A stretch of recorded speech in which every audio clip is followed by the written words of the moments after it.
அன்பான இறைமக்களே, இன்றைக்கு ஒரு நபருடைய வாழ்க்கையில நடந்த ஒரு சம்பவத்த குறிச்சு நான் உங்கள்ட்ட ஷேர் பண்ணலான்னு நெனைக்கிறேன். ராஜு என்ற பெயருடைய ஒரு மனிதர். அவருக்கு நல்ல வேலையும், நல்லதொரு குடும்பமும் இருந்தது.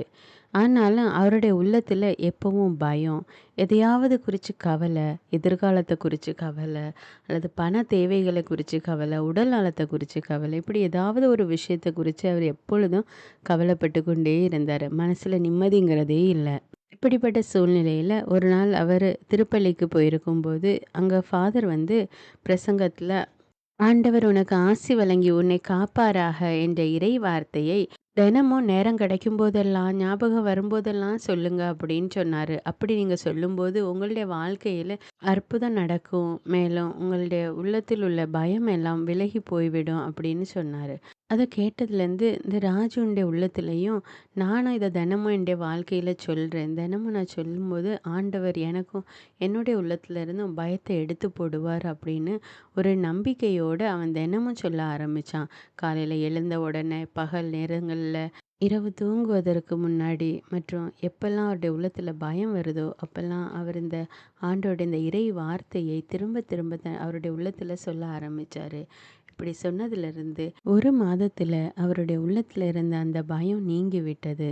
அவருடைய மனசுல கடவுள் மீது ஒரு அசைக்க முடியாத நம்பிக்கை, விசுவாசம் வந்தது. ஆண்டவர் பார்த்துக்கொள்வார்.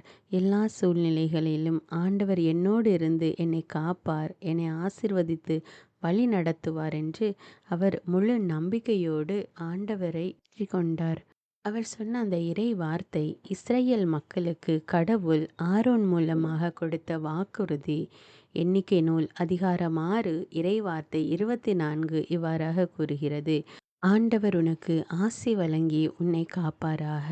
இது வெறு ஜெபம் மட்டுமல்ல, இஸ்ரேல் மக்களுக்கு ஆண்டவர் கொடுத்த வாக்குறுதி. ஆம், நம்முடைய தேவன் வாக்கு மாறாதவர். அவர் இன்றும் என்றும் மாறாதவராய் இருக்கிறார். இப்பொழுது நீங்களும் பயம் நிறைந்த சூழ்நிலையில் இருக்கிறீர்களா? அல்லது மனதில் குழப்பம், நிம்மதியில்லாத சூழ்நிலை, உடல் பலவீனம் என்று பலவிதமான காரியங்களை குறித்து கவலைப்பட்டு கொண்டிருக்கிறீர்களா? பயப்படாதீர்கள். ஆண்டவர் உங்களோடு இருக்கிறார். அவர் உங்களுக்கு ஆசி வழங்கி உங்களை காப்பாற்றுவார். வெறும் ஆசீர்வாதம் மட்டுமில்ல, அவர் நம்மை காக்கிற தேவனாக இருக்கிறார். அவர் எப்பொழுதும் நம்மோடு இருந்து நம்மை பாதுகாத்து வழி நடத்துகிறார். அந்த ஆண்டவர் மீது நம்பிக்கை வைத்து நீங்களும் தினமும் இந்த இறை வார்த்தையை கூறி ஜெபியுங்கள். ஆண்டவர் உங்களை நிறைவாக ஆசீர்வதித்து வழி நடத்துவார். ஜெபிப்போமா? அன்பின் பரலோக பிதாவே, சதா காலங்களுக்கு ராஜாவாய் இருக்கிற எங்கள் விண்ணக தந்தையே இறைவா, உம்மை ஆராதித்து வணங்குகிறோம். உம்மை போற்றி புகழ்ந்து உம்மை மகிமைப்படுத்துகிறோம் அப்பா. இயேசு கிறிஸ்துவே, எங்கள் மெசியாவே, எங்கள் நல்லாயனே, உமக்கு நன்றி ராஜா. ஆவியான தேவனே, எங்களை வழிநடத்துகிறவரே, எங்கள் துணையாளரே, உம்மை போற்றி புகழ்ந்து ஆராதிக்கிறோம் அப்பா. இன்றைக்கு இந்த புதிய ஆண்டை எங்களுக்கு கொடுத்திருக்கிற கிருபைக்காக நன்றி ராஜா. இந்த புதிய ஆண்டிலே ஆண்டவர் உனக்கு ஆசி வழங்கி உன்னை காப்பாராக என்று நீர் கொடுத்திருக்கிற இந்த இறை வார்த்தைக்காக நன்றி தேவனே, நன்றி அப்பா. இந்த ஆண்டு முழுவதும் உம்முடைய கரம் எங்களோடு இருந்து எங்களை காப்பாற்றட்டும் தேவனே. உம்முடைய ஆசீர்வாதம் எப்பொழுதும் எங்களோடு இருக்கட்டும் அப்பா.